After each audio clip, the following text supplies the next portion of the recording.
Hi everybody. जैसे कि आप सबको पता है, अभी आज ही सुबह IRDAI की नोटिफिकेशन आई है ग्रेड ए पोस्ट के लिए। ठीक है, तो आप देख सकते हो स्क्रीन पे, या आपके पास PDF भी होगा, वैसे हम आपको लिंक दे देंगे डिस्क्रिप्शन में। सो इसमें टोटल अगर आप सीट्स की बात करो तो 45 है। ठीक है, आप अपने अपने रिस्पेक्टिव कैटेगरीज़ के अकॉर्डिंग देख लेना कि कितनी कितनी सीटें हैं। बाकी जो मैं वीडियो बना रहा हूँ वो आपको ये सब बताने के लिए नहीं, ये तो आप PDF में रीड कर लोगे। जो इसका एक्चुअल मुझे लगता है जो कंसर्न होना चाहिए वो है इसका सिलेबस।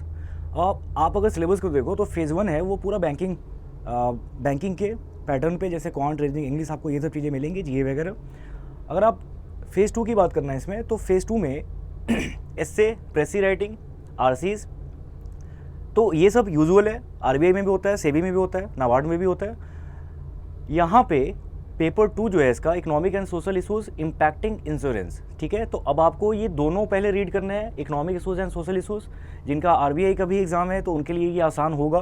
बट यहाँ पे वैल्यू एडिशन ये है कि इन सब को फिर फर्दर इंश्योरेंस के कॉन्टेक्स्ट में भी रीड करना पड़ेगा। तो ऐसा हो सकता है कि आपके पास इसका कंटेंट ना हो पहले से।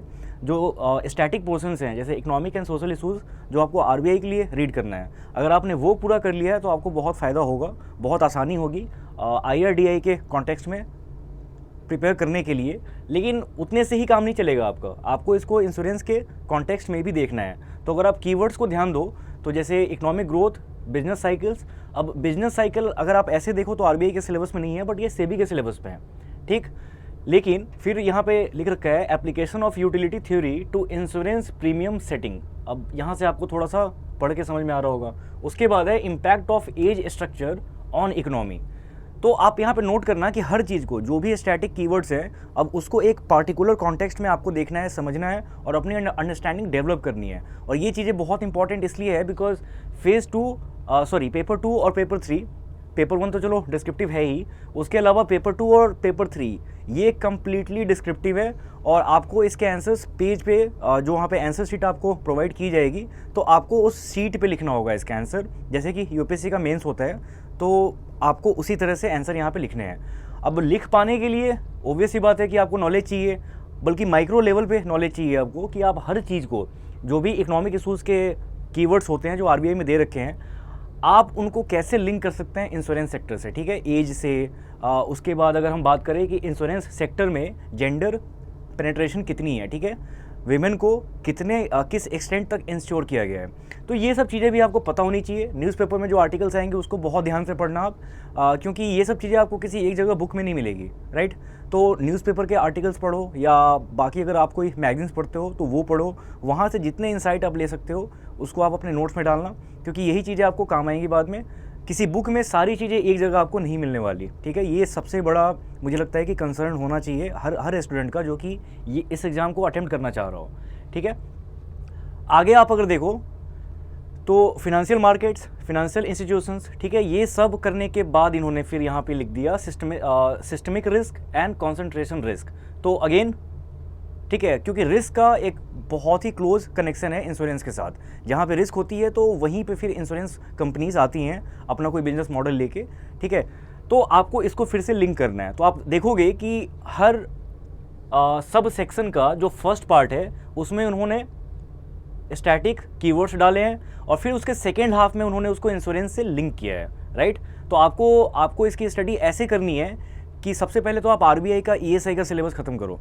ठीक है, अगर आपने नहीं किया है स्टार्ट अभी तक तो आप जल्दी से स्टार्ट करो। ये एग्जाम अगर आपको देना है तो आप वो ख़त्म करके फिर उसके बाद हर टॉपिक को इंश्योरेंस के कॉन्टेक्स्ट में नेट पे सर्च करके, या जो भी आपके पास है मटेरियल, वो आपको वहाँ से रीड करना है।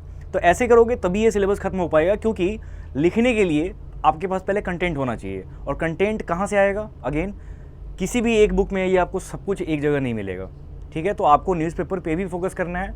आपको कोई स्टैटिक अगर बुक होगी तो वो भी आपको फिनिश करनी है जल्दी से जल्दी, तो उसके बाद ही फिर आप लिख पाओगे। फर्दर अगर हम इंश्योरेंस की बात करें तो पेपर 3 इसका है इंश्योरेंस एंड मैनेजमेंट। अब इंश्योरेंस के बारे में तो ऑब्वियस ही बात है कि आपको ये सारा पढ़ना पड़ेगा, जो भी इसका स्टैटिक पोर्शन है तो वो सारा का सारा रीड करना है आपको। और ऐसा नहीं है कि सिर्फ फिनेंशियल सेक्टर की ही बात हो रही है, आप अगर देखो तो इसको एग्रीकल्चर से भी लिंक किया है थोड़ा सा, राइट।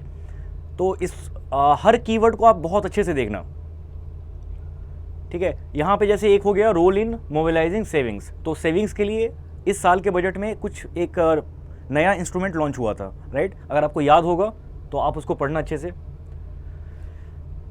अगर मैनेजमेंट का सिलेबस देखें तो मैनेजमेंट का सिलेबस मुझे लगता है कि ये डूएबल है। इसमें जैसे एथिक्स शायद नहीं है, ठीक है, हाँ, कॉर्पोरेट गवर्नेंस है, उसके बाद एथिक्स नहीं है, तो सिलेबस थोड़ा सा छोटा है आरबीआई से, ठीक है। लेकिन यहाँ पे आप देखो तो एचआरडी सेवी में जैसा पूछा जाता है तो ऑलमोस्ट सब कुछ यहाँ पे गिवन है, ठीक है। तो मैनेजमेंट में कुछ नया नहीं है, मैनेजमेंट आपका सेम ही रहने वाला है आरबीआई या फिर सेवी की तरह। जो नए कीवर्ड्स ऐड हुए हैं वो हुए हैं पार्ट 1 में, ठीक है, सॉरी पेपर 2 में। पेपर 2 में देखना, सबको इंश्योरेंस के कॉन्टेक्स्ट में लिखा है इन्होंने। और उसके बाद फिर मुझे लगता है कि अभी इन्होंने डेट डिसाइड नहीं की है कि कब एग्ज़ाम होगा, लेकिन इतना टाइम है कि आप ये सब कर पाओ, गिवन कि आपने आरबीआई या फिर सेबी के लिए थोड़ा बहुत भी पढ़ रखा है पहले से, तो फिर ये आपके लिए आसान होगा। अगर आप जस्ट स्टार्ट कर रहे हैं पढ़ना, तो मुझे लगता है कि सबसे पहले आप आरबीआई के सिलेबस को देखो और उसको ख़त्म करो जल्दी से। और इसमें ध्यान ये रखना कि ईएसआई लिखा है लेकिन इसमें फ़िनांस की भी चीज़ें हैं, तो आप ये मत सोचना कि मुझे फ़िनांस छोड़ देना है पूरा, ठीक है। इसमें काफ़ी कुछ आपको फ़िनांस का मिलेगा, राइट। तो इतनी ही बातें थी। इससे रिलेटेड अगर कुछ न्यू डेवलपमेंट्स होती हैं तो हम उस पर फिर से वीडियो बनाएंगे। तब तक के लिए थैंक्स फॉर वॉचिंग।